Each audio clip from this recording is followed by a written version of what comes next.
Welcome back.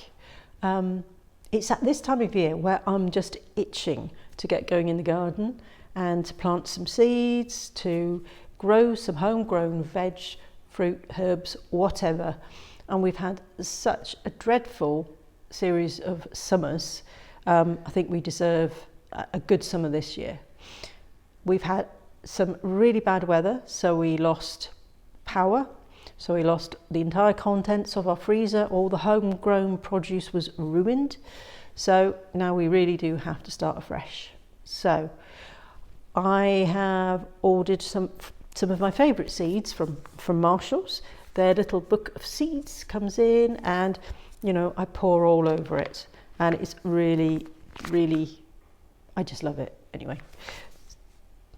So this year I've gone for some lettuce, a variety of carrots, more carrots. Some radishes.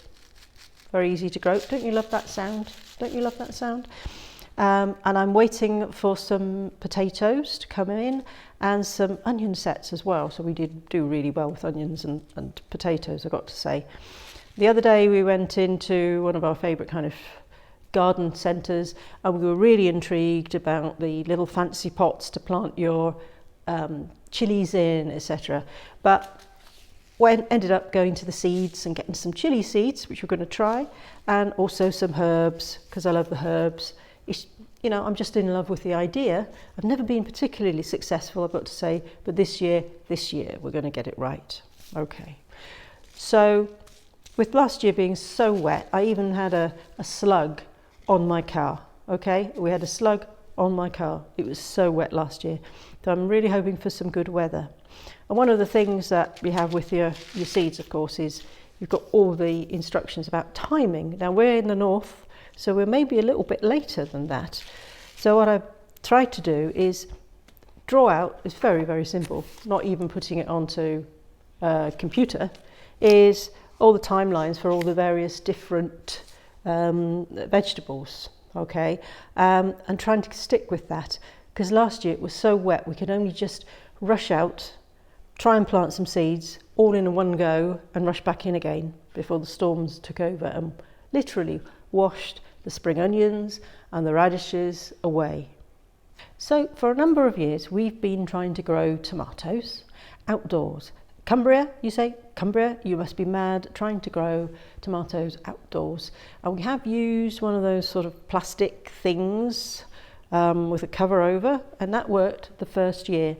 But thereafter, we've really struggled, particularly the last 2 years. So every year I make a little bit of an investment into growing all the garden.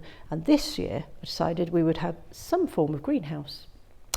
So went on a hunt, and with great intrepidation have ordered something called a tomato grow house from a company called Access Garden Products. Now, it has arrived. It's very heavy. It's got proper glass in it because we have gales, like many people, but particularly here we have massive gales. So we need something really sturdy. So we're going to have a bit of fun trying to put that one together. But hopefully it will do the trick and we'll have some lovely tomatoes when they arrive. So the other thing that I decided to do was to do a 5-year gardener's record. And in there I can put in what the weather's like, what's flowering, what tasks I've done, what I need to do, and any other comments, you know, any animals or birds that we've seen. And what I discovered was, I only just done it just over 1 year. I thought the snowdrops had come up really early this year, but no, almost exactly to the day, they were coming up at the same time last year. So it's really quite handy to know, and how cold it's been. And there is the cuckoo clock going. So that's a great introduction to this as well. So there's nothing you can say to that, but it's about life, isn't it? And you have all sorts of interruptions to your planting, your sowing the seeds, etc. And it really is a bit of an art form, really, when you come to think about it. And it is all about that joy and all about well-being and going with the flow. Going with the flow.